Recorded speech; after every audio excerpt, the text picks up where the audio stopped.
जय माँ काली मित्रों, आपका मेरे चैनल माँ काली माँ दुर्गा शक्ति संवाद में स्वागत है। मित्रों, अगर आप मेरे चैनल पर नई हैं तो आप मेरे चैनल को सब्सक्राइब कीजिए, लाइक कीजिए, शेयर कीजिए, साथ ही नोटिफिकेशन बेल को भी प्रेस कीजिए जिससे मेरी आने वाली वीडियोस का नोटिफिकेशन आपको तुरंत मिल जाए। मित्रों, जैसा कि आप सभी जानते हैं दिवाली का समय चल रहा है, तो इस समय पर हम हमेशा यही सोचते हैं कि हम ऐसा क्या करें कि देवता साल भर प्रसन्न रहें।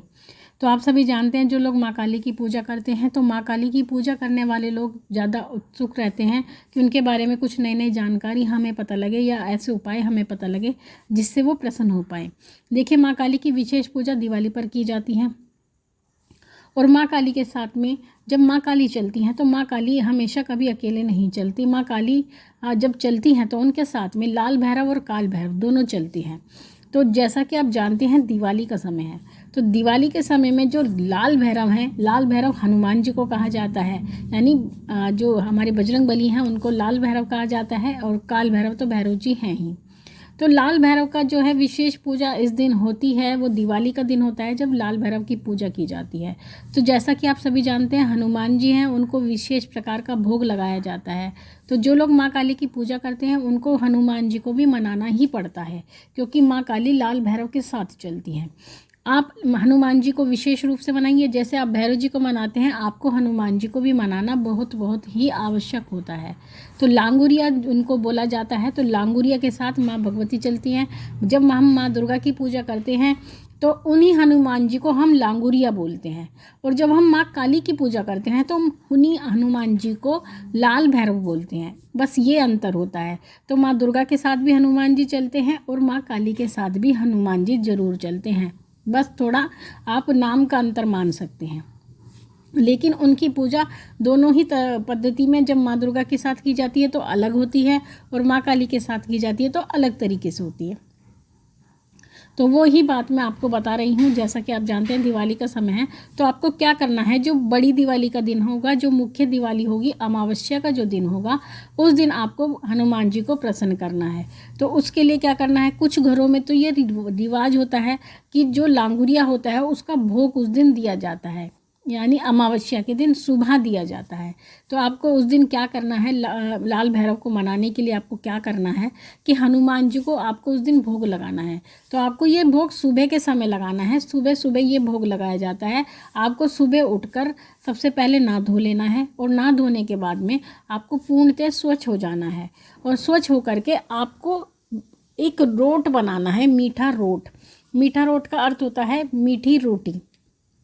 जो आटा गूंथ करके, जिसमें आटे में जो आटा बनाया जाता है वो मीठे शरबत से बनाया जाता है। यानी मैं आपको बता देती हूँ, मीठा आटा यानी जब आप आटा गूंथते हैं तो पानी लेते हैं, लेकिन उसमें आपको मीठा शरबत यानी चीनी का घोल लेना होता है, उससे आटा गूंथा जाता है और उसमें थोड़ा देसी घी भी मिलाया जाता है जिससे कि वो अच्छे प्रकार से पक जाए। तो उसमें आपको देसी घी मिलाना है और मीठा पानी यानी चीनी के पानी से उस आटे को घोलना है, और चीनी आपको ठीक ठाक रखनी है। उसको आटे को गूंथने के बाद में आपको एक उसका पराठा बनाना है जिसको रोट बोलते हैं, क्योंकि अलग अलग क्षेत्र में अलग अलग भाषा है, लेकिन जो हमारे क्षेत्र की भाषा है मैं आपको उसी में बता रही हूँ। तो आपको उसमें आटा गूंथ लेना है और उस आटे से आपको एक रोट बनाना है, केवल एक रोट बनाना है, और वो रोट बना करके आपको पराठे की तरह बनाना है। रोट बना करके जब आप वो रोट बना लेंगे तो उसके बाद में आपको अपने घर के मंदिर में जाना है, और सभी के घर में हनुमान जी जरूर होते हैं।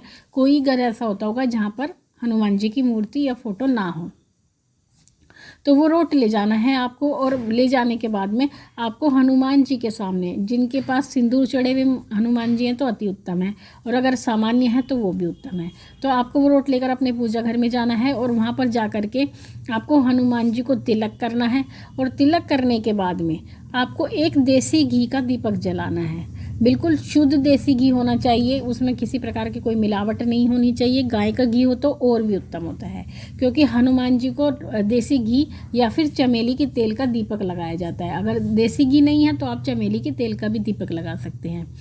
तो वो दीपक आपको लगाना है, और लगाने के बाद में जो रोट आपने बनाया है उस रोट को हनुमान जी को अर्पित करना है, यानी भोग उनका लगाना है और कहना है, हे प्रभु आप ये भोग स्वीकार कीजिए, और पूरे वर्ष हमारे घर में सुख शांति रहे और हमारे घर में किसी प्रकार की भी परेशानी ना रहे, और हम आपको लाल भैरव के रूप में पूज रहे हैं। तो आप उनको ऐसा कीजिए। तो जब आप लाल भैरव बोलेंगे तो लाल भैरव का अर्थ है माँ काली। माँ काली के साथ लाल भैरव चलते हैं तो वो आपको लाल भैरव के रूप में ही अपना आशीर्वाद प्रदान करेंगे।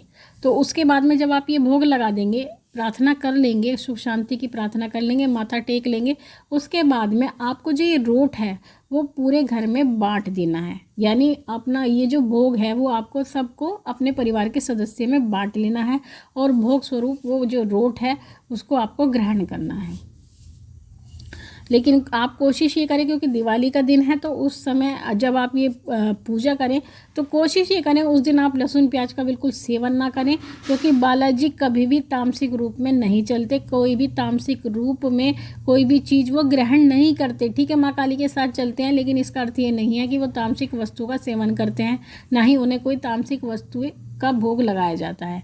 तो कोशिश ये करें जिस दिन आप ये भोग लगाएं दिवाली वाले दिन, क्योंकि बहुत बड़ा पर्व होता है तो उस दिन वैसे भी तामसिकता से दूर ही रहा जाता है, तो आप तामसिक चीज़ों का सेवन ना करें और लहसुन प्याज का सेवन बिल्कुल ना करें। तो इस प्रकार से आप हनुमान जी को मना सकते हैं और उनकी कृपा को प्राप्त कर सकते हैं। ये रोट का तरीका है। तो इस तरह आप लगाएंगे तो माँ काली भी प्रसन्न होंगे और हनुमान जी भी प्रसन्न होंगे। अब अपने सब्सक्राइबर का प्रश्न ले लेते हैं। सब्सक्राइबर का प्रश्न है, ये है दुर्गा लॉजिस्टिक। मैं पहले पूजा करती तो माता जी के दर्शन होते थे, पर अब दर्शन नहीं होता, उपाय बताएं। देखिए दुर्गा लॉजिस्टिक, जैसा कि आप कह रहे हैं पहले दर्शन होते थे अब नहीं होते, तो कोई इसमें घबराने वाली बात नहीं है। वो महामाई की इच्छा पर निर्भर करता है। आप कितना भी माँ का नाम लेकर जाप करके रात को सो जाएं, माँ दर्शन नहीं देती। दर्शन वो जब देती हैं जब उनकी इच्छा होती है, क्योंकि वो स्वयं की इच्छा पर चलती है, हमारी इच्छा नहीं। हम तो केवल एक निवेदन माँ भगवती से कर सकते हैं कि ये महारानी आप ये कार्य कीजिए। वो कार्य को कब करेंगी, कब दर्शन देंगी, वो अपनी उनकी स्वयं की इच्छा होती है। तो इसका बच्चे कोई उपाय नहीं होता। आप केवल माँ भगवती का स्मरण करते रहें। जैसे जैसे आप स्मरण करती जाएंगी आपकी पूजा तप बढ़ता जाएगा, तो माता रानी आपको दर्शन अवश्य देंगी।